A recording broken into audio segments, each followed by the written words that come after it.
it's saving an allowance, knowing how to budget or tapping their first debit cards, the need to manage money seems to be hitting at an earlier age than ever. But it's not all fun and games. According to a new report, 1 in 5 young Aussies finds dealing with finance as one of the most stressful things in their lives. So when is the best time to start teaching our kids about their money matters? And what role can educators and parents play to make sure they're fully prepared for their financial future? For more, we welcome 7 News finance expert Gemma Acton. Hello, Gemma. Good morning. We've seen a recent call for financial literacy to be made mandatory in schools. Why do we think that's crucial, especially for teens, I guess? It is so important. Financial literacy is really just having enough confidence to manage your money yourself and make the best decisions for yourself. If we think about your life, partly due to luck, but partly due to the decisions you make, and among the most important decisions you'll ever make are financial decisions. They're going to have an impact for the rest of your life. So understanding the basics about budgeting, tax, debt, super, etc. will make a real impact on you and your family. So if it is a good idea, how early are we talking here that you'd start to teach kids about money? I think as soon as they can understand how to speak in general. I have a 3-year-old.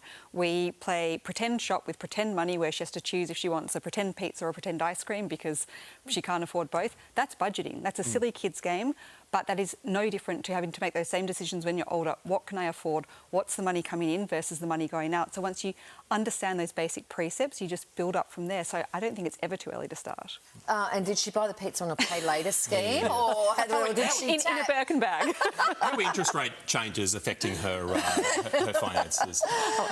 You say not it's too early. It shouldn't be just down to the schools to educate. But are the schools actually doing enough anyway? It depends on the school, and this is the problem because it's not mandatory yet. Some schools are fantastic and have a lot of initiative. Other schools are doing the bare minimum, so you get a very patchy result at the end. It's the same with parents. Some are very involved and others don't have the time or don't have enough confidence themselves to teach. So we don't have uniformity. So you have some children who are, emerging into adulthood with a lot of confidence, a lot of knowledge, and are just much better placed to make the decisions that are going to help them in life. So for parents who aren't finance experts, how do you even start to start that education process? Finance can be really dry. Like, I'm the first to admit I love finance, and even I can admit that. So use real life examples. Every single day we are faced with so many money choices.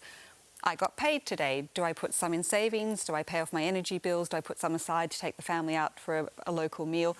Bring them into those decisions. Obviously, there's different times and different ages where you bring them in. I'm not going to talk to my 3-year-old about my home loan, but as they get older, you can bring them into more complicated decisions. So understanding that this isn't just theory, it's not just dry text, it's real life and important to deal with. What about, there's a bit of debate about at what age teenagers should be given control of their own money. Yes. Where do you sit on the teenage? I guess that's an allowance thing as well as money that grandma might give them for their birthday, that sort of thing. It really depends on the individual. Some are incredibly responsible, some are less so. I think a really good place to start with anybody is saving for a goal. So it is really rewarding in terms of, yes, when you actually get the goal, but also seeing every week or every month that money build up towards the goal. So that's something that's very incentivising and very fun for anybody to get on board with. There's a few finance apps and I guess debit cards that are really targeting teens now. How do you feel about those? So I think when we were growing up, it was a bit more of a Wild West. There was much less regulation and much more risk of children and teenagers being exploited. And we know the stats that once you're with a bank, you rarely move throughout your life. So they really want to get their claws in early to us. That's much more closely regulated these days, so less worrying. But do find one that works. Like, there are a lot of really good free apps. A lot of the banks you'll go to anyway and lenders will have free apps attached to the accounts.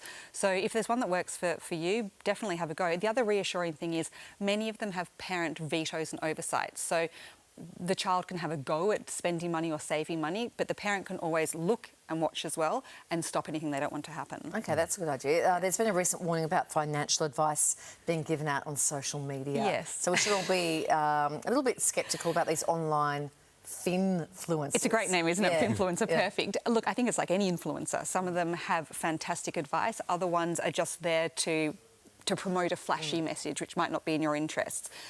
Finance is simple sometimes. Budgeting's fairly simple. Understanding about borrowing is simple. It can get really complicated. The tax code runs to 14,000 pages. So I do hear some influencers trying to give financial advice around tax, that sort of thing. You're much better off seeing a tax advisor. So use your common sense and double check. And just quickly, blueberries at $15 a punt. Bad idea. Is that an investment maybe, but probably just a terrible idea. For you to watch that nurture over 3 days, I'm sure. Thanks so much, Gemma. Thanks, Thanks, Gemma.